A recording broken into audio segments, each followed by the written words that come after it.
Why do most people stay stuck?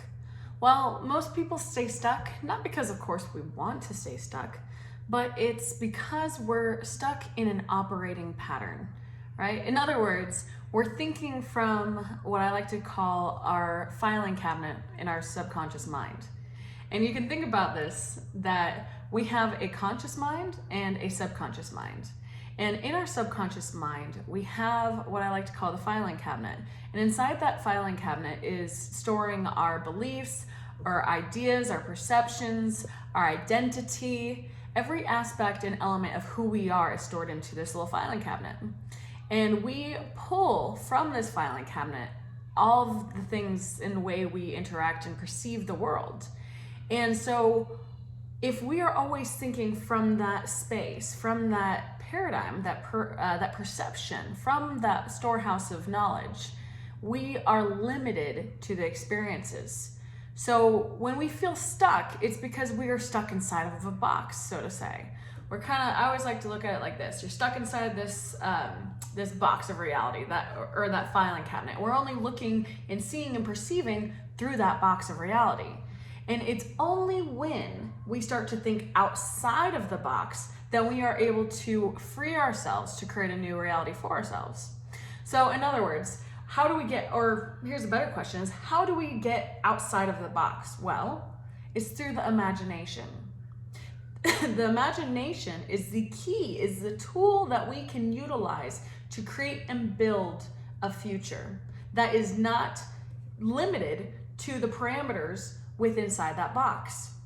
So when we create an idea or visualize and see an idea of what we want our life to look like, how much money we want to be doing, what kind of body we want to live in, what we want our relationships to look like, that's where we need to build it, is in that imagination. Because if we keep building the pictures of our life through our filing cabinet, through that box, we will always be limited to those beliefs, those realities, those results. We'll always be stuck. We'll always hit the ceiling and wonder why.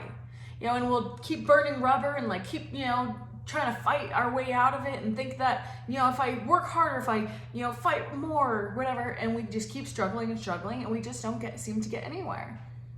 And the reason why that happens is because we're only thinking from that place, and we can't keep thinking in that same place if we want to go somewhere different. So the different place to think from is the imagination.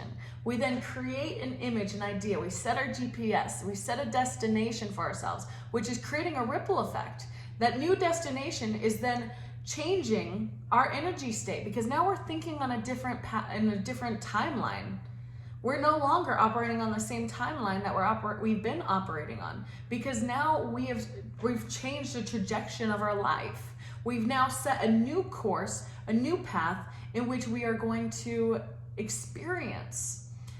So that's the beautiful thing, is when you start to shape and create in your imagination this new idea, these new concepts, a new you. Because remember, we can't be the same person we are today to get the results we want tomorrow. That's different, right? So we can't have more wealth. We can't have better health. We can't have better relationships. I mean, we can of course have great relationships and where we're at, but we can't improve upon those outside of the box of reality in which we've been presently experiencing, because that's the realm and vision in which we're walking around with the blinders on and only viewing things from. So when we shape and create and set a new destination, a new trajectory in our life, we then enable ourselves to start seeing and thinking differently. And therefore, when we start to think differently, I want you to think about this, and I love this. Every single thought is like a seed being planted into a garden.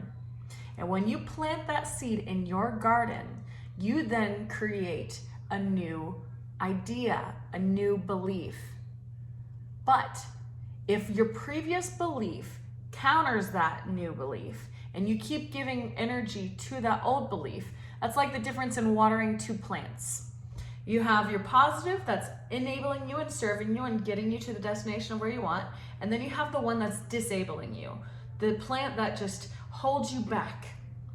And you can think about it like this: whatever we keep giving thoughts and energy towards, that's the plant that's gonna thrive. So the plant, if we keep giving energy to the plant that is benefiting us and is going to enable us and to serve us and help us to be who we want to be, then great. You are then fueling that, you're watering it, and therefore it's going to thrive. And guess what? The other one's not getting attention anymore. The negative one, the one that no longer serves you, then will start to dwindle away and die. But get this, it will die and be released the moment you shift in your belief. The moment you shift in your belief from the old disabling thoughts to the ones of enabling, and you believe it and know it to be true, then you'll have a corresponding result.